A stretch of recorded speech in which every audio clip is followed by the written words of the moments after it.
Alright Frankie, it's your boy from the CCP, the one that makes videos about the TurboGrafx 16, not the one that spies on you from a giant balloon. A balloon, Frankie? What is this, a Jules Verne novel? So we're at Walmart at the corner of Industrial and somewhere in a Texas parking lot. I don't know where exactly, I just got off the plane. I've been here for literally 15 seconds. Obviously I'm here to cover the local sports contest between the Texas Border Patrol and the Latin American Dreamers. As a Mexican American, I got a lot at stake in this game, Frankie. If either side wins or loses, then I'm gonna be really disappointed. Anyway, it's cold out here in Texas. It's like 40 degrees above zero. And if it gets even just a few degrees colder, then as you know, we're all gonna die. But in the meantime, Frankie, we're gonna do a very special pizza review. One bite, everybody knows the rules. Hey, don't sue me, Frankie, that's just the name on the box. It's a frozen pizza, the official frozen pizza of Barstool Sports and its founder, El Prez, Dave Portnoy, who I'm sure you know from the One Bite Pizza Reviews, a hugely successful YouTube channel featuring Dave and his cameraman, Frankie, as they travel around America trying all of the best pizza spots, which they then give a numeric score. It's simple stuff, Frankie, it ain't rocket science. It's not like getting shoes on a 2-year-old. The dude just stands in front of a pizzeria,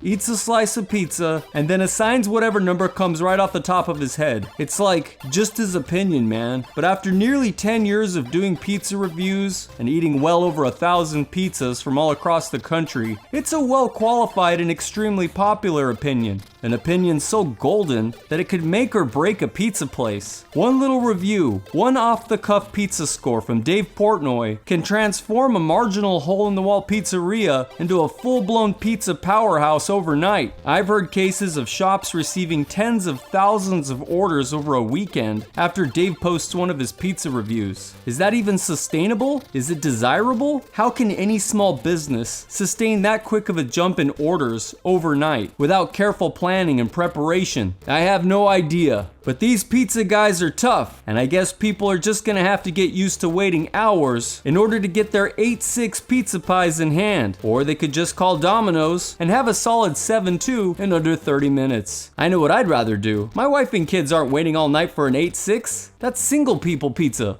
Now, Dave Portnoy isn't primarily preoccupied as a pizza pandering pimp. This is basically just a side hustle among many. Dave is most commonly known as El Prez, the founder of a popular blog and social media brand called Barstool Sports, originally a kind of sports newspaper aimed at gamblers and fantasy football freaks. Barstool has grown to be more about its many personalities and podcasters associated with the brand, emerging as a kind of comedic soap opera for frat boys and aging millennials who still think that non-committal sex with cheerleaders is cool and won't totally backfire at some critical moment in their lives. Some people love the raunchy, goofy exploits of Barstool Sports. Some people like to pluck and eat their own hair. I guess it's one of those to each their own sort of things. Conservatives and small business owners love Dave Portnoy for his philanthropy and his viral anti-establishment, anti-authoritarian speech that he made during the COVID lockdowns of 2019 and 2020.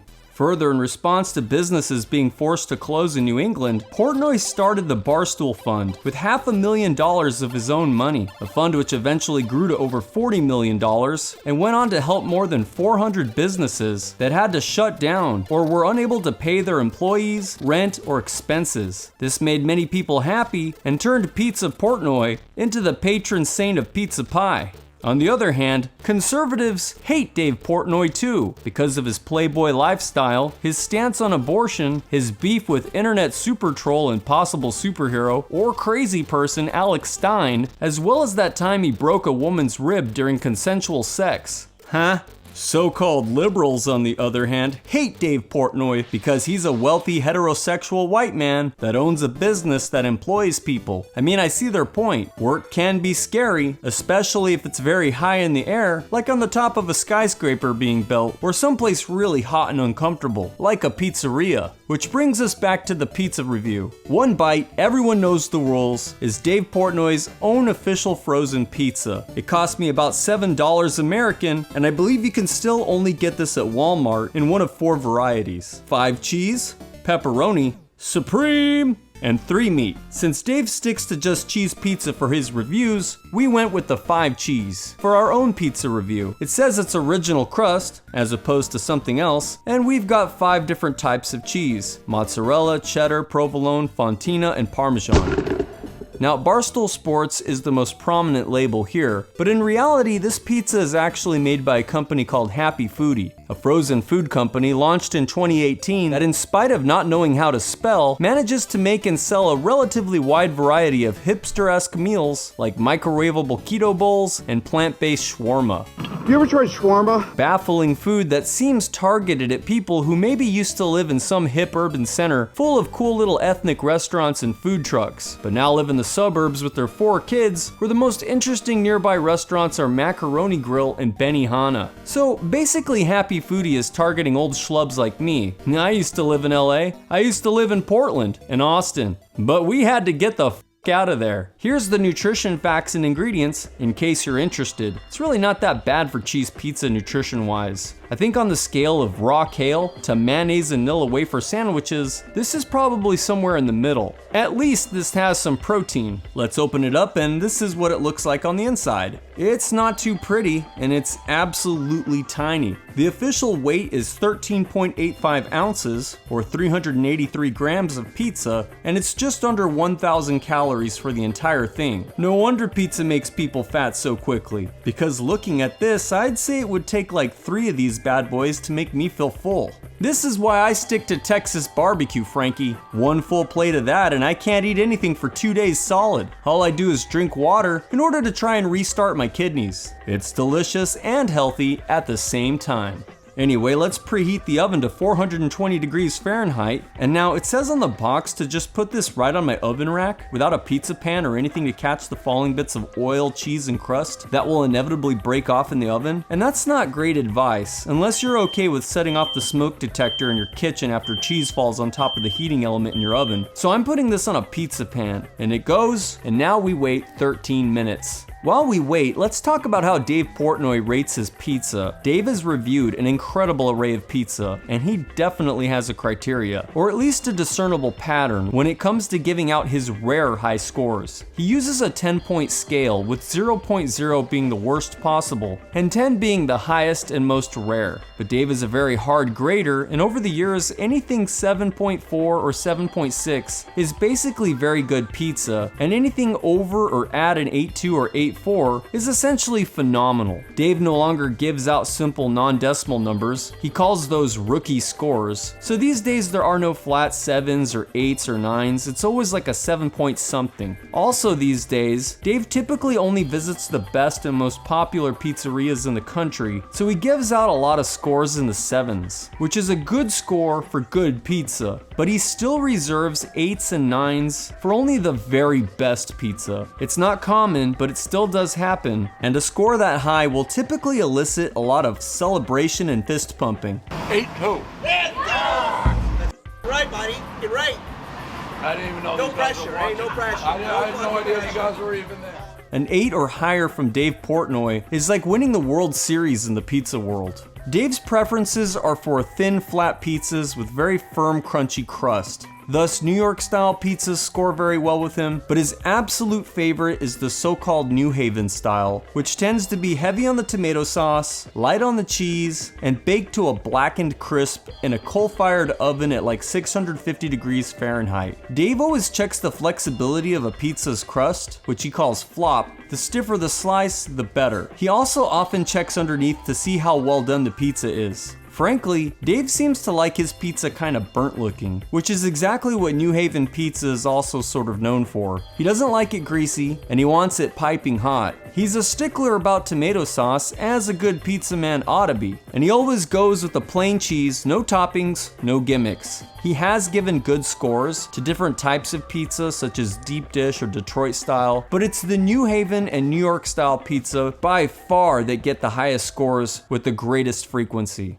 13 minutes later. Okay, so the pizza should be ready. Let's go ahead and pull it out and see what we have here. So as you can see, yes indeed, it looks like Happy Foodie went with something close to a New Haven style pizza. It's oblong, almost egg-shaped. New Haven pizzas are almost never a perfect circle. Also, we've got that orangish, reddish, bubbly looking cheese on top, and there's even a few charred pieces of cheese reminiscent of the charcoal oven cooking style. To be honest, this doesn't look very appetizing to me. It kind of looks like Freddy Krueger's face. Die, bitch! But it smells pretty good. Let's try it out. It's not cut into slices. Frozen pizzas typically aren't, so we've got to cut the pizza ourselves. Now we have a slice, a tiny slice. Again, even though I cut this bad boy into 6 big slices, it's still a very small pizza, even as far as frozen pizzas go. Dave Portnoy would check to see if the pizza flops, and as you can see, 0 flop. The crust is very firm. It's basically a really big, thick cracker, which is exactly how Dave likes it. Looking underneath, you can see it's well done, but not quite charred the way New Haven pizza gets. There's no black, there's no char, which is good because charred food that isn't barbecue just tastes like ash to me anyway. If you're not slow smoked brisket, then please, no charred black edges. Okay, here we go. 1 bite. Everyone knows the rules. Ah, Whistler's mother! I burned the roof of my mouth, Frankie. It's like I tried to eat lava. Hey CCP, you're the man! Hey, what's up, dude? I just burned my face off doing a pizza review. Alright, CCP is the best! Cool, dude. Like and subscribe. Woohoo! Alrighty then. The pizza. Okay, this is what I think. The pizza is indeed cracker thin and semi-crunchy. The sauce isn't bad, kinda tangy. You can definitely taste the cheese blend. I'm definitely tasting cheddar and Parmesan. It's quite bold, in a good way. The problem is that there's definitely a taste of cardboard. This pizza's been sitting around on cardboard packaging for who knows how long, and it's affected the flavor. Further, the cheese has that flash frozen aftertaste that affects so many store-bought frozen pizzas. On the whole, 1 bite pizza tastes a lot like school cafeteria pizza if school cafeteria pizza were cracker thin and less greasy. Texture-wise, this is definitely a winner. I get it, but it doesn't taste great. It's not even quite good enough to be football pizza, but it might make a really good sitting at home in your pajamas and getting drunk all by yourself pizza. Now this is solid depression pizza if I've ever had one. I don't really recommend this, but it's really no worse than most of the other frozen pizzas that you can get at a grocery store. It's probably better than Jack's frozen pizza, but really not much better. Maybe it would have tasted better if I had cooked it on a pizza stone, but if you're gonna bother going that far, then you probably should just make the pizza from scratch yourself. Or better yet, go out and support your local pizza guys, just like Dave Portnoy would. Final score, 5-4. That's our review of 1 bite, everyone knows the rules, the pizza. I say maybe try it once if you're a fan. It's a cute gimmick, but not much else. If you're not a fan, then I say there's better ways to spend that $7. Thank you for watching Creative Cat Productions. What's your favorite pizza? What do you think of Barstool Sports? Please let us know all of this and more in the comments. Until next time, Frankie, bye-bye now.